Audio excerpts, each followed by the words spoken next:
सफलता का मूल मंत्र। गीता में योगेश्वर कृष्ण द्वारा बताए गए श्लोकों में से एक श्लोक में गुस्से पर काबू रखना बताया गया है। इसका आशय है कि कोई भी व्यक्ति जब क्रोध करता है तो भ्रम पैदा होता है, यानी कि सही और गलत का भेद मिट जाता है, बस क्रोध ही शेष ही रहता है। इससे बुद्धि भी व्यग्र हो जाती है। इसके बाद किसी भी सही बात का तर्क व्यर्थ जाता है और तब व्यक्ति के पतन की शुरुआत हो जाती है। वर्तमान समय में यदि इसकी प्रासंगिकता की बात करें तो किसी भी कार्य को करते समय यदि क्रोध आ जाए तो कार्य प्रभावित होता है। कई बार तो यहाँ तक देखा गया है कि लोग क्रोध में आकर अपनी नौकरी, रिश्ते या फिर जिंदगी तक को दांव पर लगा देते हैं। वह अपने क्रोध के दुष्परिणामों के बारे में कभी भी विचार नहीं करते। इसलिए जरूरी है कि जब क्रोध आए तो कुछ क्षण रुककर उससे होने वाले परिणामों के बारे में एक बार जरूर विचार कर ले, इसके बाद ही कोई भी कदम उठाएं। श्री कृष्ण कहते हैं व्यक्ति को ज्ञान और कर्म दोनों को ही एक समान रूप में देखना चाहिए, यानी कि एक ही नजरिया रखना चाहिए। वर्तमान समय में यदि इसकी प्रासंगिकता को देखें तो कई बार ऐसा देखने और सुनने में आता है कि व्यक्ति बातें तो बड़ी बड़ी कर्म प्रदान करता है, लेकिन जब खुद वह उस स्थिति में होता है तो वह उन्हें भूलकर जो खुद के लिए सही हो बस वही करता है, फिर चाहे उसके लिए वह अनजाने में ही दूसरों का अहित कर रहा हो।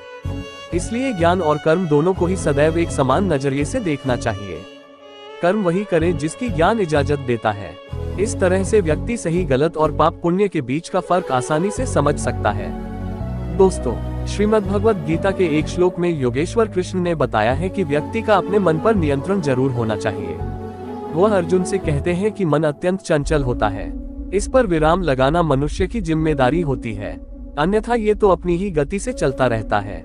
वर्तमान समय में मन पर नियंत्रण रखने से आशय है कि कई बार हमें पता होता है कि जो कुछ हम कर रहे हैं या फिर करने जा रहे हैं उससे किसी का अहित हो सकता है, या फिर हो सकता है कि खुद के लिए भविष्य में यह नुकसानदायक हो, लेकिन वर्तमान में कुछ पलों के लिए वह सुखद है। मन की चंचलता के चलते व्यक्ति जानते समझते हुए भी कई बार गलत कदम उठा लेता है। इसलिए ऐसे कर्मों से दूर रहना चाहिए, अन्यथा व्यक्ति का मन ही उसका सबसे बड़ा दुश्मन बन जाता है। श्रीमद् भगवद गीता ने श्री कृष्ण ने सच्चे दोस्त के बारे में बताया है कि सच्चा मित्र वही होता है जो आपका बुरे वक्त में साथ दे, यानी कि दुख और परेशानी में हर वक्त आपके साथ खड़े हो। ऐसा न हो कि वह समस्याएं आते ही वह आपसे दूर हो जाए।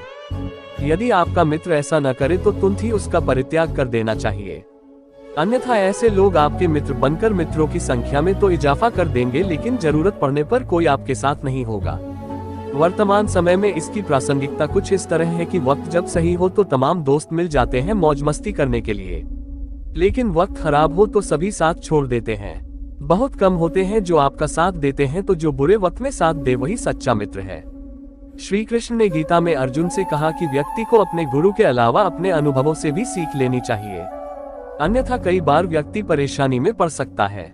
वर्तमान समय में इसकी प्रासंगिकता कुछ इस तरह है कि लोग बड़े बुजुर्गों की राय को अक्सर ही अवॉइड कर देते हैं, जबकि ऐसा नहीं करना चाहिए। उनके अनुभवों से सीख लेकर आगे बढ़ना चाहिए ताकि लक्ष्यों तक सुगमता से पहुंचा जा सके।